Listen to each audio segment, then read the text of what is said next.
ബൈബിളിലെ 10 അടിസ്ഥാനോപദേശങ്ങൾ എന്ന വിഷയത്തിൽ മൂന്നാമതായി ക്രിസ്തുശാസ്ത്രം അഥവാ ക്രിസ്റ്റോളജി എന്ന വിഷയമാണ് ഇന്ന് നിങ്ങളെ വായിച്ച് കേൾപ്പിക്കുന്നത്.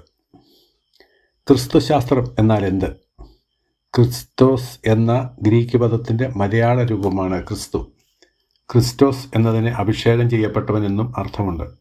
ലോക ചരിത്രത്തിൻ്റെ കേന്ദ്ര ബിന്ദുവാണ് അഭിഷിക്തനായ യേശുക്രിസ്തു. ദൈവിക തൃത്വത്തിലെ രണ്ടാമനായ ക്രിസ്തു എന്ന ദൈവമർമ്മത്തെപ്പറ്റി നാനാമുഖമായി പഠിക്കുന്ന പഠനങ്ങളാണ് ക്രിസ്റ്റോളജി അഥവാ ക്രിസ്തുശാസ്ത്രം. ക്രിസ്തുവിനെ സംബന്ധിച്ചുള്ള പഠനം ക്രിസ്ത്യാനിത്വത്തെയും തിരുവെഴുത്തിനെ സംബന്ധിച്ചും അത്യധികം പ്രാധാന്യമർഹിക്കുന്നതത്രേ. ക്രിസ്തു ചരിത്രത്തിൻ്റെ ആരംഭം മുതൽ തന്നെ തൻ്റെ രണ്ടാം വരവിനോട് ബന്ധപ്പെട്ട സംഭവങ്ങൾക്ക് തുടക്കം കുറിച്ചു. ഇസ്രയേലിൻ്റെ ചരിത്രം മശിഹായ്ക്ക് വേണ്ടിയുള്ള പ്രതീക്ഷയുടെയും ഒരുക്കത്തിൻ്റെയും വിവരണമാണ്. യുഗങ്ങളായി ദൈവം നൽകിക്കൊണ്ടിരിക്കുന്ന സന്ദേശത്തിൻ്റെ കാതലായ വിഷയം ക്രിസ്തു ആയിരുന്നു. പ്രവാചകന്മാരും അപ്പോസ്തലന്മാർ 10:43, 3:30, അപ്പോസ്തലന്മാരും അപ്പോസ്തല പ്രവൃത്തി 5:42, 9:19, 20, യഹൂദന്മാരോടും അപ്പോസ്തല പ്രവൃത്തി 17:1-3 വരെ, ജാതികളോടും ശമര്യരോടും അപ്പോസ്തല പ്രവൃത്തി 8:5, ഗലാത്യർ 1:15, 16 പ്രസംഗിച്ച സന്ദേശത്തിൻ്റെ കേന്ദ്ര വിഷയം ക്രിസ്തു ആയിരുന്നു. 2. യേശുക്രിസ്തുവിൻ്റെ ദൈവത്വം. യോഹന്നാൻ 14:6-10 വരെയുള്ള വാക്യങ്ങളിൽ ക്രിസ്തുവും പിതാവും ഒന്നായിരിക്കുന്നു എന്ന് പറഞ്ഞിരിക്കുന്നു. ലേഖനങ്ങളിൽ ക്രിസ്തുവിനെ സത്യദൈവം എന്ന് രേഖപ്പെടുത്തുന്നു. ഗലാത്യർ 3:20, റോമർ 3:30. നിഖ്യ സുന്നഹദോസിൽ AD 325 ക്രിസ്തുവിനെക്കുറിച്ച് പ്രഖ്യാപിച്ചത് പ്രകാശത്തിൽ നിന്ന് പ്രകാശവും സത്യദൈവത്തിൽ നിന്ന് സത്യദൈവവും ഭൂമിയിൽ ജനിച്ചവനെങ്കിലും സൃഷ്ടിയല്ലാത്തവനും സാരാംശത്തിൽ പിതാവിനോട് സമത്വമുള്ളവനും എന്നാണ്. യേശുക്രിസ്തുവിൻ്റെ ദൈവത്വത്തെ തെളിയിക്കുന്നതിനുള്ള അനവധി തെളിവുകൾ തിരുവെഴുത്തുകളിലുണ്ട്. അതിൽ ഒന്നാമതായി യേശുക്രിസ്തുവിൻ്റെ പൂർവാസ്ഥിക്ക്. യോഹന്നാൻ 8:58 അബ്രഹാം ജനിച്ചതിന് മുമ്പേ ഞാൻ ഉണ്ട് എന്ന് പറഞ്ഞ് ക്രിസ്തു തൻ്റെ പൂർവാസ്ഥിക്യം നേരിട്ട് ഉറപ്പിക്കുന്നു.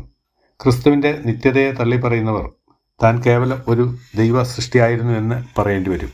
ക്രിസ്തു നിത്യനാണെന്ന് സമ്മതിക്കുമ്പോൾ താൻ പൂർവാസ്ഥിക്യമുള്ളവനാണെന്ന് പരസഹായമില്ലാതെ ഉറപ്പിക്കപ്പെടുന്നു. ക്രിസ്തുവിൻ്റെ നിത്യതയെ വെളിപ്പെടുത്തുന്ന വേദഭാഗങ്ങൾ പുതിയ നിയമത്തിലും പഴയ നിയമത്തിലും കാണാം. യെശയ്യാവ് 9:6 നിത്യപിതാവ്, പുറപ്പാട് 3:14, യോഹന്നാൻ 1:1, 8:58, കൊലോസ്യർ 1:16-17, യോഹന്നാൻ 3:17-31, യോഹന്നാൻ 1:14 യേശുക്രിസ്തുവിൻ്റെ ജനനത്തെക്കുറിച്ച് പറഞ്ഞിരിക്കുന്നത് ആദിയിൽ ഉണ്ടായിരുന്ന വചനം ജഡമെടുത്ത് അവതരിച്ചത് ഞങ്ങൾ കണ്ടു എന്നാണ്. ക്രിസ്തുവിൻ്റെ വ്യക്തിത്വവും പ്രവർത്തനങ്ങളും തൻ്റെ നിത്യതയെ വെളിപ്പെടുത്തുന്ന ഉദാഹരണങ്ങളാണ്. സൃഷ്ടി, പ്രവർത്തനങ്ങളും സംരക്ഷണം, വാഗ്ദാനങ്ങൾ, പഴയ നിയമ പ്രത്യക്ഷതകൾ തുടങ്ങി അനേകം സൂചനകളും ബേത്ലഹേമിൽ ക്രിസ്തുവിൻ്റെ ജനനത്തിന് മുമ്പുള്ള ആസ്തിക്യത്തെ ഉറപ്പിക്കുന്നു. റോമർ 8:29-30, എഫേസ്യർ 4:1-11 വരെ, 3:11, 2 തിമോഥെയോസ് 1:9, യാക്കോബ് 2:5, 1 പത്രോസ് 1:1-2.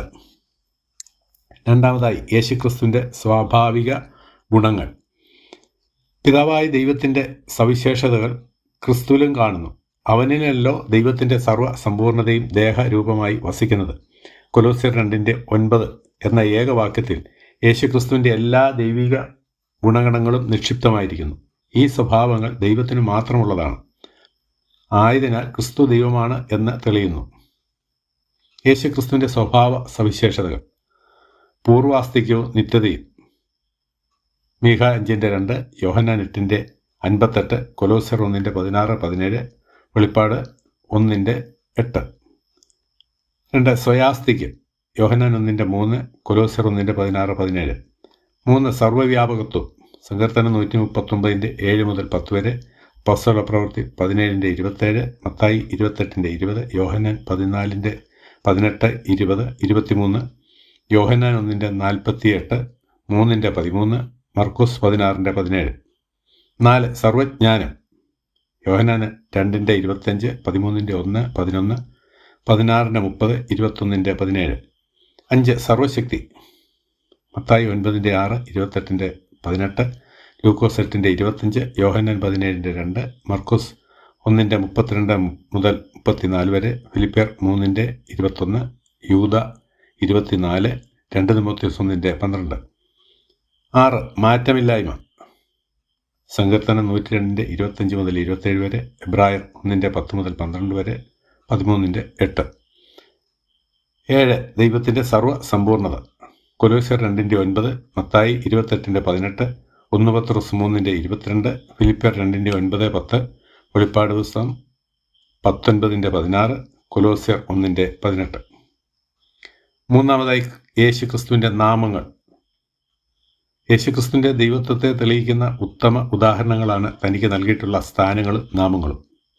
അതിൽ ഒന്നാമതായി ആരാധനയ്ക്ക് യോഗ്യൻ, മത്തായി 4 10, വെളിപ്പാട് 22 8 9, ഫിലിപ്പിയർ 2 10 11.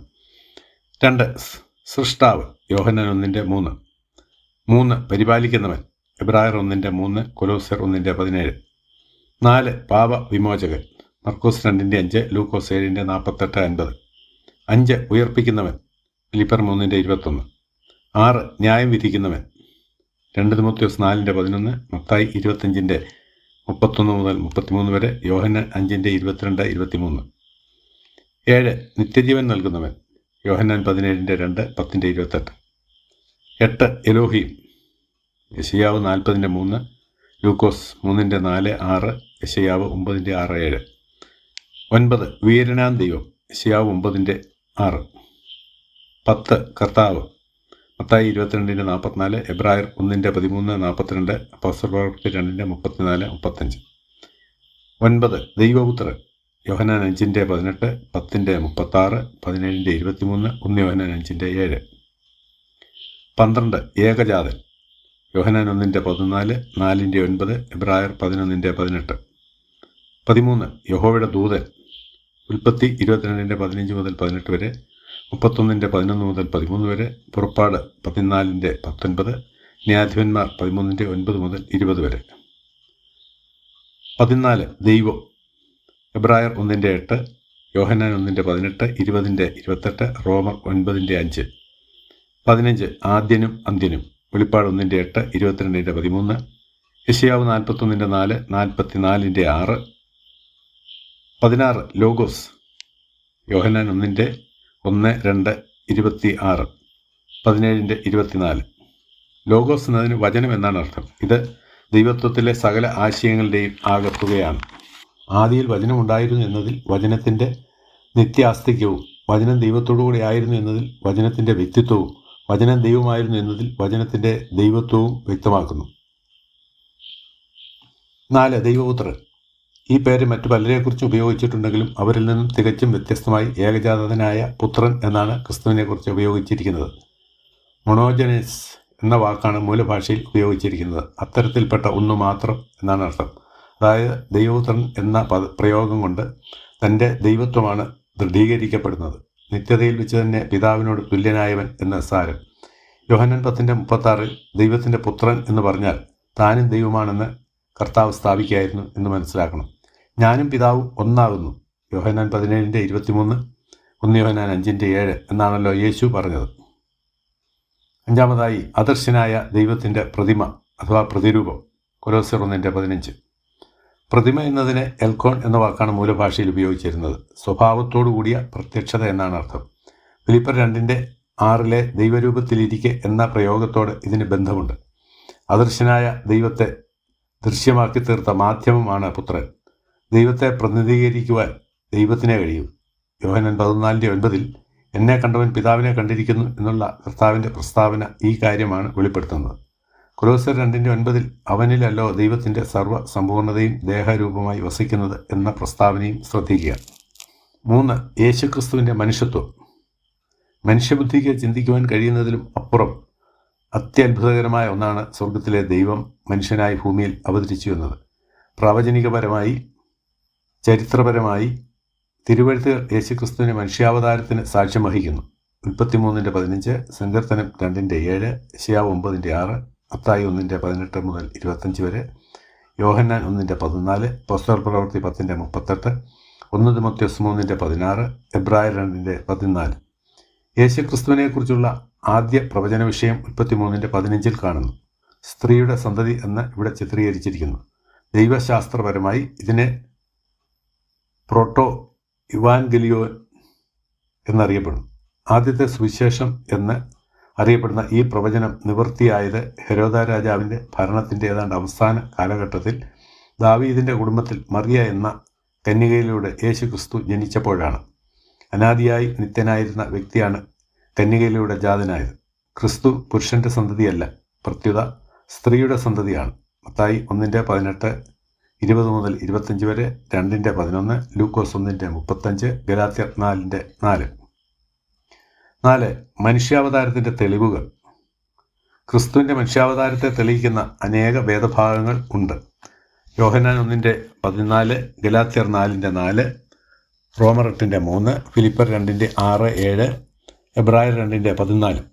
യേശു ഇപ്രകാരം സ്വർഗീയ മഹിമ വെടിഞ്ഞ് മനുഷ്യനായി അവതരിച്ചത് പാപികളായ മനുഷ്യരെ വീണ്ടെടുക്കുവാനായിരുന്നു. ഒന്നാമതായി, ദൈവിക വാഗ്ദാനങ്ങൾ ഉറപ്പിക്കുവാൻ വേണ്ടിയാണ്. പിതാക്കന്മാരോട് ചെയ്ത വാഗ്ദാനങ്ങളും പ്രവചനങ്ങളും ഉറപ്പിക്കുവാനും നിവർത്തിക്കുവാനും ജാതികളോട് കരുണ കാണിക്കുവാനുമായി യേശു മനുഷ്യനായി അവതരിച്ചു. റോമർ 15:8-9 വാക്യങ്ങൾ. ഉൽപ്പത്തി 3:15 മുതൽ പഴയ നിയമത്തിലുടനീളം തൻ്റെ പുത്രനെ അയക്കുമെന്ന് ദൈവം വാഗ്ദാനം നൽകിയിരുന്നു. യെശയ്യാവ് 9:6, മീഖ 7:14, 5:2, സങ്കീർത്തനം 22:1, 7, 8, 41:9, യെശയ്യാവ് 52:13 മുതൽ 15 വരെ, 53:3 മുതൽ 6 വരെ, ദാനിയേൽ 9:26, സഖര്യാവ് 11:12-13, 13:1, 7, 2 ശമൂവേൽ 7:8 മുതൽ 17 വരെ, യെശയ്യാവ് 11:1 തുടങ്ങിയ ഒട്ടധികം ഭാഗങ്ങളിൽ ഈ പ്രവചനങ്ങൾ കാണാം. ഈ പ്രവചന നിവർത്തീകരണത്തിന് വേണ്ടിയാണ് ക്രിസ്തു ഭൂമിയിലേക്ക് വന്നത്. ലൂക്കോസ് 1:32, മത്തായി 15:24, യോഹന്നാൻ 1:11. 2. പിതാവിനെ വെളിപ്പെടുത്തുവാൻ. ദൈവത്തെ ആരും ഒരു നാളും കണ്ടിട്ടില്ല, പിതാവിൻ്റെ മടിയിൽ ഇരിക്കുന്ന ഏകജാതനായ പുത്രൻ അവനെ വെളിപ്പെടുത്തിയിരിക്കുന്നു എന്ന് യോഹന്നാൻ പറയുന്നു. യോഹന്നാൻ 1:18 ഫിലിപ്പോസിൻ്റെ ചോദ്യത്തിന് മറുപടിയായി യേശു ഉത്തരം പറഞ്ഞു, എന്നെ കണ്ടവൻ പിതാവിനെ കണ്ടിരിക്കുന്നു എന്ന്. യോഹന്നാൻ 14:9. 3. വിശ്വസ്ത പുരോഹിതനാകുവാൻ. പഴയ നിയമകാലത്തിൽ മനുഷ്യരുടെ വിശ്വസ്ത പ്രതിനിധികളായി ദൈവമുൻപാകെ നിൽക്കുവാൻ മഹാപുരോഹിതന്മാരുണ്ടായിരുന്നു. എബ്രായർ 5:1-2. എന്നാൽ മനുഷ്യവംശത്തിൻ്റെ ഏക പ്രതിനിധിയായി വിശ്വസ്ത മഹാപുരോഹിതനായി ദൈവമുൻപാകെ നിൽക്കുവാൻ തൃത്വത്തിലെ രണ്ടാമത്തെ വ്യക്തി മനുഷ്യാവതാരമെടുത്തു. എബ്രായർ 2:10, 17, 18, 4:16, 5:4-5, 7:26, 27. 4. പാപത്തെ നീക്കുവാൻ. മനുഷ്യകുലത്തിൻ്റെ വീണ്ടെടുപ്പിന് ക്രിസ്തുവിൻ്റെ മനുഷ്യാവതാരം അനിവാര്യമായിരുന്നു. മനുഷ്യനാൽ പാപം ലോകത്തിൽ വന്നു, അതിനാൽ മനുഷ്യനാൽ പാപപരിഹാരവും ഉണ്ടാകേണ്ടത് ആവശ്യമായിരുന്നു. മർക്കോസ് 10:45, എബ്രായർ 2:9, 9:26, 1 യോഹന്നാൻ 3:5, 2 കൊരിന്ത്യർ 5:21. 5. സാത്താന്യ പ്രവർത്തികളെ അഴിക്കുവാൻ. സാത്താന്യ പ്രവർത്തികളുടെ ഫലമാണ് പാപം. സാത്താൻ്റെ പ്രവർത്തികളെ ഇരുട്ടിൻ്റെ പ്രവർത്തികൾ റോമർ 13:12, എഫേസ്യർ 5:11 എന്നും ജഡത്തിൻ്റെ പ്രവർത്തികൾ എന്നും ഗലാത്യർ 5:19 തിരുവചനത്തിൽ പറയുന്നു. ഈ പ്രവർത്തികൾ ദൈവത്തിൻ്റെ പ്രവർത്തികളെയും യോഹന്നാൻ 9:3 ക്രിസ്തുവിൻ്റെ പ്രവർത്തികളെയും മത്തായി 11:12 എതിർക്കുന്നു. ഇത്തരത്തിലുള്ള പിശാചിൻ്റെ പ്രവർത്തികളെ അഴിക്കുവാൻ ആണ് ദൈവപുത്രൻ പ്രത്യക്ഷനായത്. 1 യോഹന്നാൻ 3:5-8 വാക്യങ്ങൾ. 6. വിശുദ്ധ ജീവിതത്തിൻ്റെ മാതൃക നൽകുവാൻ. ദൈവം നമ്മിൽ നിന്നും ആഗ്രഹിക്കുന്ന കാര്യങ്ങൾ ചെയ്യുവാൻ ഒരു നല്ല മാതൃക ആവശ്യമാണ്. വിശ്വാസികളുടെ രക്ഷകനും അവർക്ക് മാതൃകയായി ജീവിച്ചവനും യേശു ക്രിസ്തുവാണ്. മത്തായി 11:29, 1 യോഹന്നാൻ 2:6, 1 പത്രോസ് 2:21, 2 കൊരിന്ത്യർ 3:18. 5. യേശുക്രിസ്തുവിൻ്റെ ധാർമ്മിക സ്വഭാവങ്ങൾ. ക്രിസ്തുവിൽ മാത്രമുള്ളതും മറ്റുള്ളവർക്ക് പകർന്നു കൊടുക്കുവാൻ കഴിയുന്നതുമായ സവിശേഷതയാണത്. ഈ ധാർമ്മികത അഗാധവും മഹത്വ സമ്പൂർണവുമാണ്. 1. വിശുദ്ധി. ലൂക്കോസ് 1:35, അപ്പോസ്തലപ്രവൃത്തി 2:27, 3:14, 4:27, എബ്രായർ 4:15, 7:26, യോഹന്നാൻ 8:46, 1 പത്രോസ് 1:15-16. 2. കലർപ്പില്ലാത്ത സ്നേഹം. എഫേസ്യർ 3:19, യോഹന്നാൻ 10:11, 14:31, 15:13, മർക്കോസ് 10:21. 3. താഴ്മ. ഫിലിപ്പർ 2:7-8, 2 കൊരിന്ത്യർ 8:9, ലൂക്കോസ് 2:7, മത്തായി 11:19, 17:27, യോഹന്നാൻ 13:14. 4. സൗമ്യത. മത്തായി 11:29, 2 കൊരിന്ത്യർ 10:1. 5. പ്രാർത്ഥനാ ജീവിതം. എബ്രായർ 5:7, ലൂക്കോസ് 6:12, മത്തായി 14:23, മർക്കോസ് 1:35 മുതൽ 38 വരെ. 6. യേശുക്രിസ്തുവിൻ്റെ ദൈവത്വവും മനുഷ്യത്വവും ഒരുമിച്ച് ചേർന്നിരിക്കുന്നു. The hypostatic union. ക്രിസ്തുവിൻ്റെ ദൈവത്വവും മനുഷ്യത്വവും ഏക ആളത്വത്തിൽ ഒരുമിച്ച് ചേർന്നിരിക്കുന്നു. യോഹന്നാൻ 1:1 മുതൽ 14 വരെ, റോമർ 1:2 മുതൽ 5 വരെ, 9:5, ഫിലിപ്പർ 2:5 മുതൽ 11 വരെ, എബ്രായർ 2:14. മറ്റൊരു വിധത്തിൽ പറഞ്ഞാൽ ദൈവിക സ്വഭാവവും മാനുഷിക സ്വഭാവവും അടങ്ങിയ ദൈവ മനുഷ്യനാണ് ക്രിസ്തു അഥവാ ഗോഡ് മാൻ. താൻ 100% ദൈവമായിരിക്കുന്നത് പോലെ 100% മനുഷ്യനായിരിക്കുന്നു. ഇരു സ്വഭാവങ്ങളും ഒരാളത്വത്തിൽ ചേർന്നിരിക്കുന്നു എങ്കിലും ഒന്നിൽ ലയിച്ച് ഇല്ലാതാവുകയോ ഇവ രണ്ടും കലർന്ന് മൂന്നാമതൊരു സ്വഭാവമായി തീരുകയോ ചെയ്യാതെ ഇവ പ്രത്യേകമായും വ്യത്യസ്തമായും നിലകൊള്ളുന്നു. ക്രിസ്തുവിലുള്ള ദൈവ സ്വഭാവത്തെയും മനുഷ്യ സ്വഭാവത്തെയും വിഭജിക്കുവാൻ സാധ്യമല്ല. എന്നാൽ ക്രിസ്തുവിൻ്റെ മനുഷ്യ സ്വഭാവം ദൈവ സ്വഭാവത്തിന് കീഴ്പ്പെട്ടിരിക്കുന്നു.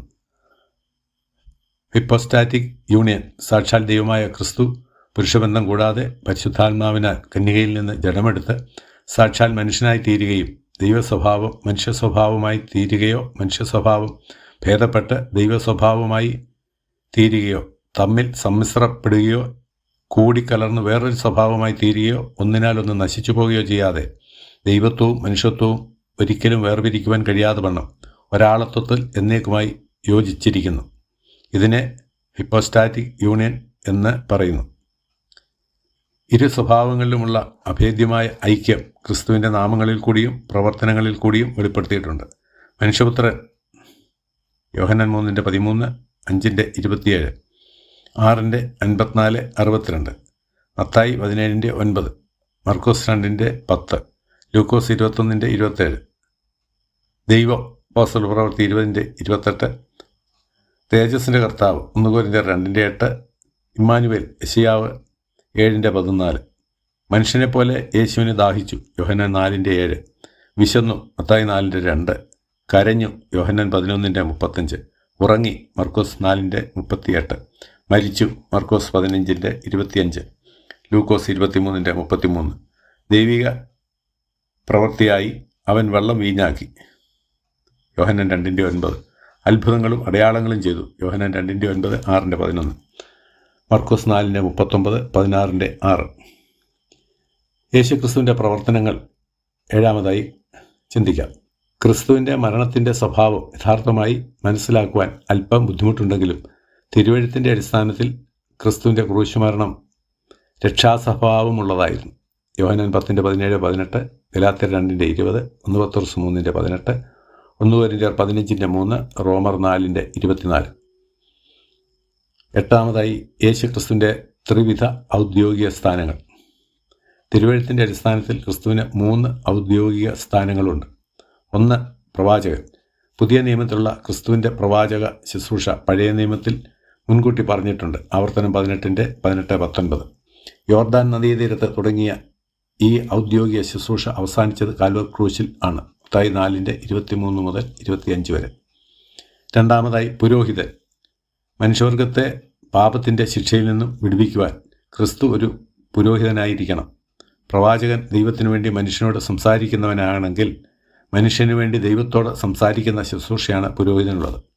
യഹൂദാ ഗോത്രത്തിൽ ജനിച്ച ക്രിസ്തു അഹരോന്യ പൗരോഹിത്യത്തിൻ്റെ പിന്തുടർച്ചക്കാരനായിട്ടല്ല വന്നത്, മറിച്ച് മൽക്കിസദേക്കിൻ്റെ ക്രമത്തിലാണ്. എബ്രായർ 7:3, 9:12, 10:2-3, ഉൽപ്പത്തി 14:18 മുതൽ 20 വരെ. മൽക്കിസദേക്കിനെ പോലെ യേശു ക്രിസ്തുവും രാജാവാണ്.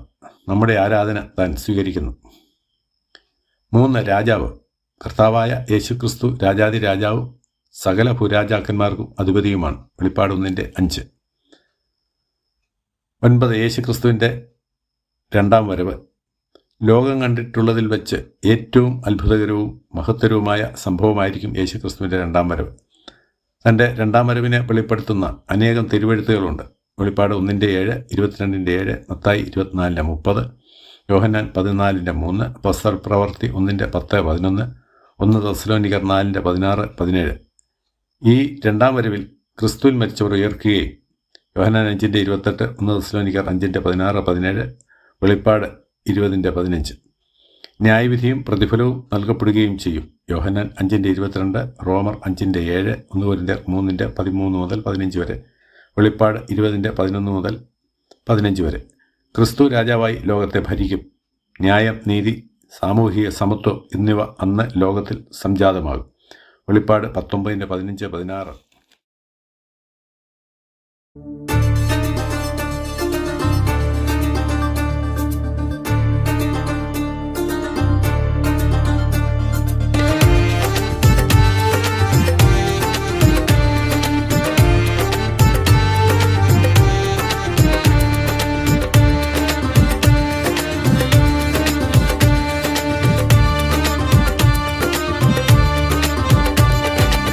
എന്തോരത്ഭുത പുരുഷൻ ക്രിസ്തു, തന്റെ മഹിമാ നിസ്തുലം.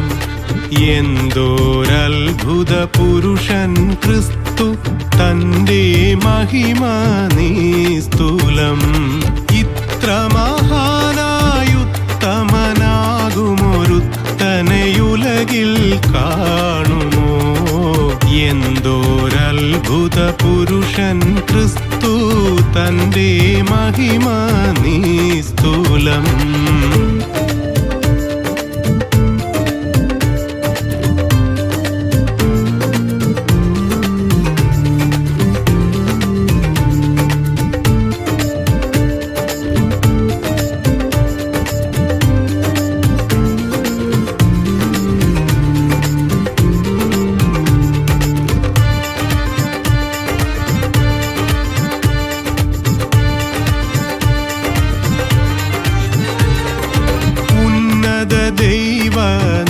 ദൈവനന്ദനനുലകിൽ വന്നിതു കന്യാജാതനായി. ഉന്നത ദൈവനന്ദനനുലകിൽ വന്നിതു കന്യാജാതനായി. ഇന്നോളമൊരാൾ വന്നില്ലിതുപോൽ തന്നവതാരം നിസ്തുലം. ഇന്നോളമൊരാൾ വന്നില്ലിതുപോൽ തന്നവതാരം നിസ്തുലം. എന്തോരത്ഭുത പുരുഷൻ ക്രിസ്തു, തന്റെ മഹിമാ നിസ്തുലം.